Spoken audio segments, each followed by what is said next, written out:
Ele era o rosto da velocidade, o símbolo de uma geração que aprendeu a amar o ronco dos motores e a lealdade entre amigos. Paul Walker não era apenas o protagonista de uma franquia de ação. Ele era o homem que vivia fora das telas o mesmo espírito que interpretava dentro delas. Mas, naquela tarde de 30 de novembro de 2013, o que parecia ser apenas mais um dia entre carros esportivos e sorrisos solidários, terminaria em uma das cenas mais brutais e inexplicáveis da história recente de Hollywood.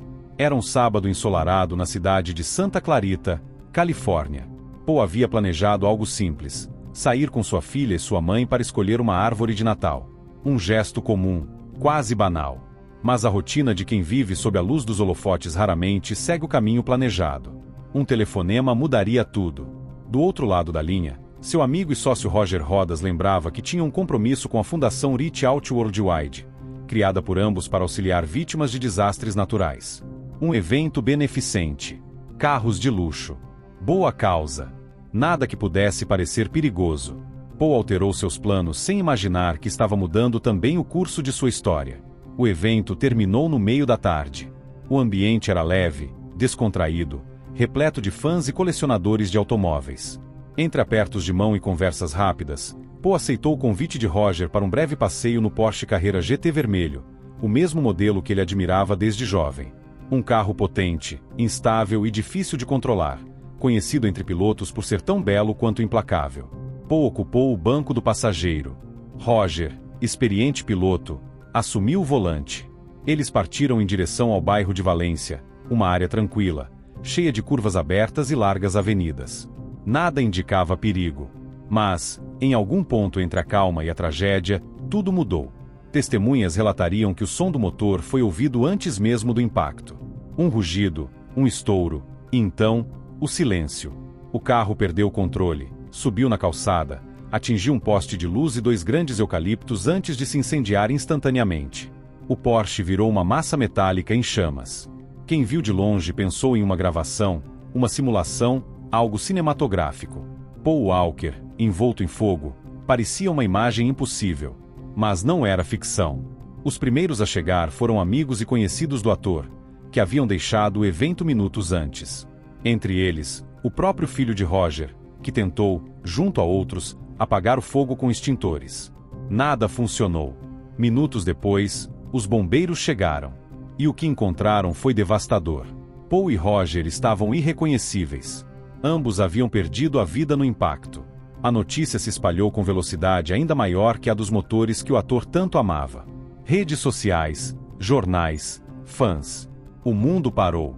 E por alguns instantes, muitos recusaram-se a acreditar. Alguns chegaram a sugerir que tudo fazia parte de uma filmagem da saga Velozes e Furiosos. Que o carro carregava explosivos cenográficos. Que Paul apareceria logo depois, sorrindo, como sempre. Mas a verdade, quando confirmada, foi mais cruel que qualquer cena de ação. Paul Walker tinha 40 anos. E sua partida abrupta deixava uma ferida profunda não apenas em Hollywood, mas no coração de uma filha de 15 anos que, há pouco tempo, havia voltado a morar com ele. A adolescente seria entregue novamente à mãe, conforme determinação judicial. Mas quem não a deixaria sozinha seria Van Diesel, amigo e irmão de alma de Paul, que havia prometido cuidar dela se algum dia algo acontecesse. Diesel cumpriria a promessa. E essa história, já tão triste, ganharia contornos quase paternais. O funeral foi discreto, longe das câmeras. Os restos mortais de Paul foram cremados e depositados no cemitério Forest Lawn, em Hollywood Hills. Alguns presentes afirmaram ter visto uma figura familiar, o que parecia ser o próprio Paul, aproximar-se de sua filha para uma última despedida. Outros juraram que era um de seus irmãos, confundido pela semelhança física. Mas o que era certo é que, a partir dali, começava algo maior que a dor. O surgimento de mistérios, suspeitas e teorias que jamais seriam encerradas. Porque, ainda que o relatório forense tenha descrito tudo como um acidente causado por excesso de velocidade, muitas peças desse quebra-cabeça simplesmente não se encaixavam. Havia inconsistências no laudo, dúvidas sobre a integridade do veículo, e até relatos de peças roubadas logo após o resgate, como se alguém quisesse apagar rastros. E quanto mais se investigava, mais as perguntas cresciam. O que realmente aconteceu naquela curva? Um erro humano, uma falha mecânica, ou algo que jamais foi revelado? Enquanto os peritos tentavam reconstruir o momento exato do impacto, surgiam vozes, testemunhas e rumores. Alguns diziam que o Porsche apresentava defeitos de fábrica. Outros, que a via era notoriamente perigosa, com curvas fatais já marcadas por outros acidentes. Mas havia também quem afirmasse que o caso ia além da estrada, que o que se escondia por trás daquele fogo era algo muito mais obscuro. O impacto foi instantâneo, mas o que se seguiu continuaria a alimentar dúvidas e debates por anos. Oficiais relataram que o Porsche Carrera GT vermelho se consumiu pelas chamas em questão de segundos. A violência do acidente era tamanha que o corpo de Paul e de Roger Rodas ficou irreconhecível. Para qualquer espectador comum, aquele era o fim da história. Mas para aqueles que conheciam a carreira, a vida e o caráter do ator, surgia uma pergunta inevitável. Como algo tão simples, uma tarde de passeio com amigos, poderia resultar em tamanho desastre? O primeiro ponto de tensão surgia na análise do carro. O Porsche Carrera GT é conhecido por sua potência extrema e engenharia avançada, mas também por ser instável em altas velocidades se mal manejado. Investigadores iniciais apontaram excesso de velocidade como causa principal. O veículo alcançava cerca de 150 km por hora na Rua Hércules, uma via relativamente estreita para aquele nível de potência. Mas a própria dinâmica do acidente levantou dúvidas. Como um piloto experiente, Roger Rodas havia perdido o controle de forma tão drástica. Mais elementos complexos surgiam ao examinar o histórico do carro. Pneus de quase uma década de uso, peças que teriam sido manipuladas ou retiradas por funcionários responsáveis pelo resgate do veículo, e pequenas irregularidades na estrada. Cada detalhe isolado poderia ser descartado, mas juntos formavam uma sequência que levantava questões. Era possível que a tragédia tivesse sido apenas um acidente? Ou havia algo mais, algo que não seria revelado nos relatórios oficiais?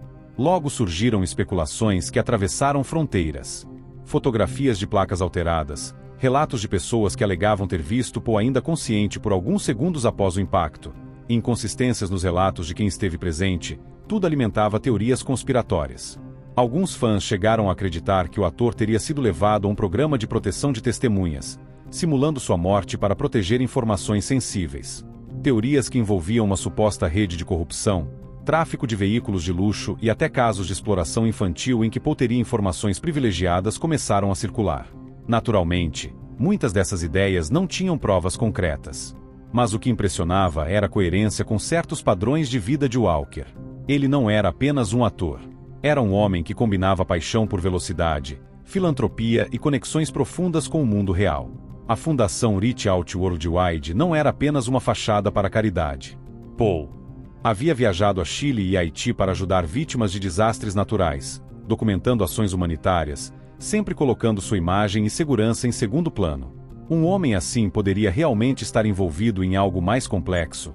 No meio de tantas especulações, surgiam detalhes oficiais que contradiziam as narrativas alternativas.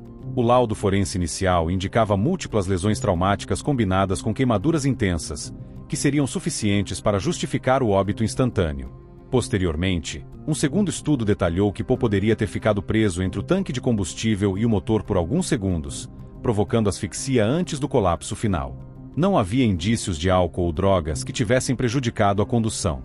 Tudo isso reforçava a versão de acidente, mas ainda assim, as contradições técnicas e testemunhais persistiam, mantendo viva a dúvida na mente do público. E não era apenas a comunidade de fãs que questionava.